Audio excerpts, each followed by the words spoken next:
Capítulo 3. El conocimiento del bien y del mal. Y como ellos no quisieron tener en cuenta a Dios, Dios los entregó a una mente depravada. Romanos 1:28. Aunque creados inocentes y santos, nuestros primeros padres no se hallaban exentos de la posibilidad de pecar. Dios podía haberlos creado de modo que no pudieran desobedecer sus requerimientos. Pero en ese caso, el carácter de ellos no se habría desarrollado. Su servicio no hubiera sido voluntario, sino forzado. Les dio, por tanto, la facultad de elegir, de someterse o no a la obediencia. Y antes de que ellos recibieran todas las bendiciones que Él deseaba impartirles, debían ser probados su amor y su lealtad. En el huerto del Edén se hallaba el árbol de la ciencia del bien y del mal.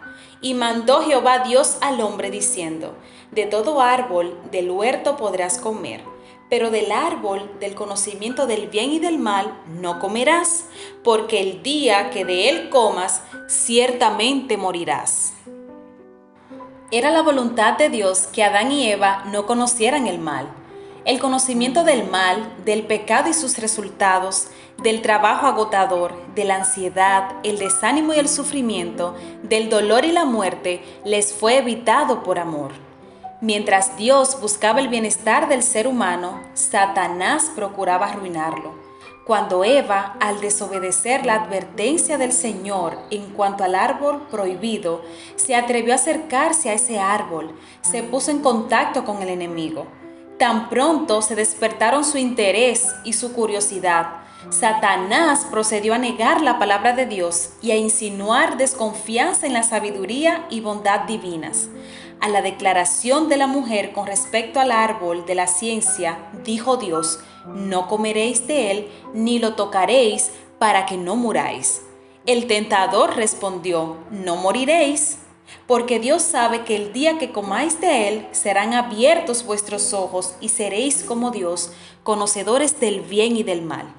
Satanás pretendía hacerle creer que el conocimiento del bien mezclado con el mal sería una bendición y que al prohibirles que comieran del fruto del árbol, Dios los estaba privando de un gran bien. Arguía que el Señor les había prohibido probarlo a causa de las maravillosas propiedades que tenía para impartir sabiduría y poder, que de ese modo trataba de impedir que alcanzaran un desarrollo más elevado y que fueran más felices. Le dijo que él había comido del fruto prohibido y que como resultado de ello había adquirido la capacidad de poder hablar, y que si ellos también comían de ese árbol, alcanzarían una posición más encumbrada y tendrían acceso a un ámbito más amplio de conocimiento. Le dijo que él había comido del fruto prohibido y que como resultado de ello había adquirido la capacidad de poder hablar, y que si ellos también comían de ese árbol, alcanzarían una posición más encumbrada y tendrían acceso a un ámbito más amplio de conocimiento. Mientras Satanás decía haber recibido mucho bien por haber comido del fruto prohibido, ocultó el hecho de que por esa transgresión había sido arrojado del cielo. Esa mentira estaba tan enmascarada bajo una apariencia de verdad que Eva, infatuada, halagada y hechizada, no se percató del engaño. Codició el fruto que Dios había prohibido, desconfió de la sabiduría del Creador, echó a un lado la fe, la llave del conocimiento. Cuando Eva vio que el árbol era bueno para comer y que era agradable a los ojos y deseable para alcanzar sabiduría, tomó de su fruto y comió. Era de sabor agradable, y a medida que se lo iba comiendo, le parecía sentir un poder vivificador y se imaginó que alcanzaba un estado superior de existencia.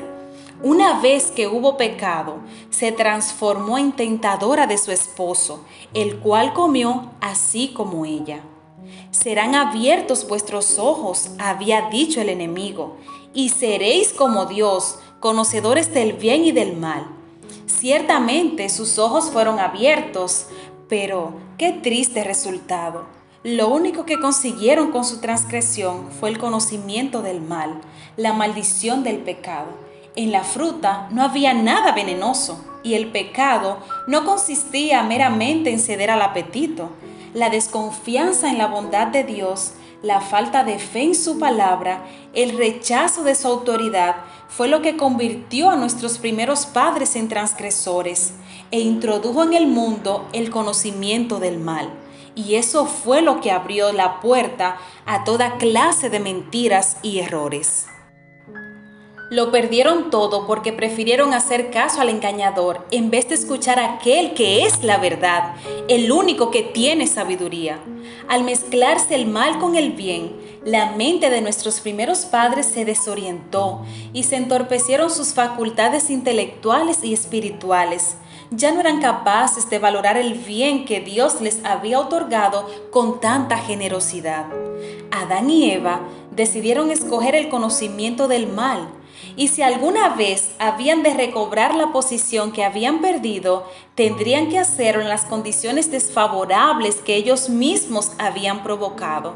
Ya no podían seguir viviendo en el Edén, porque éste, en su perfección, no podía enseñarles las lecciones que iban a resultar esenciales para ellos desde entonces.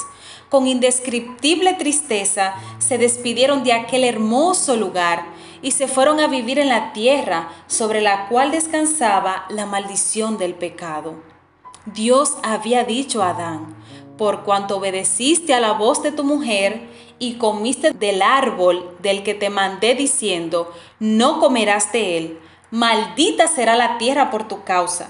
Con dolor comerás de ella todos los días de tu vida.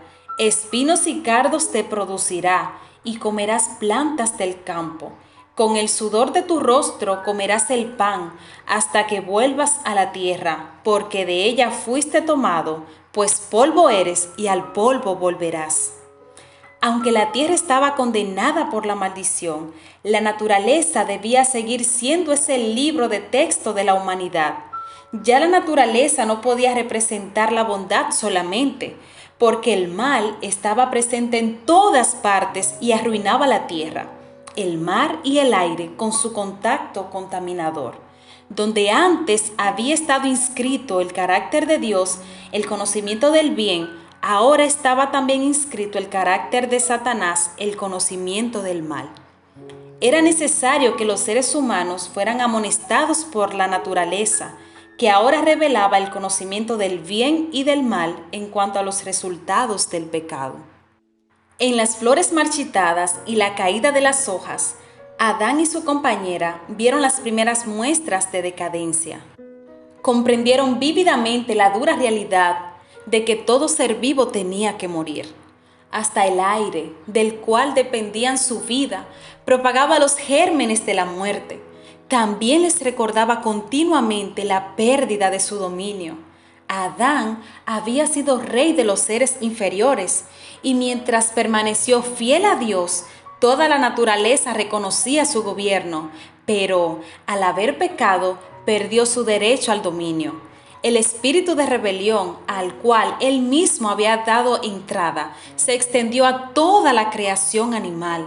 De ese modo, no solo la vida humana, sino la naturaleza de los animales, los árboles, la hierba y hasta el aire que respiraba ponían de manifiesto la triste lección del conocimiento del mal.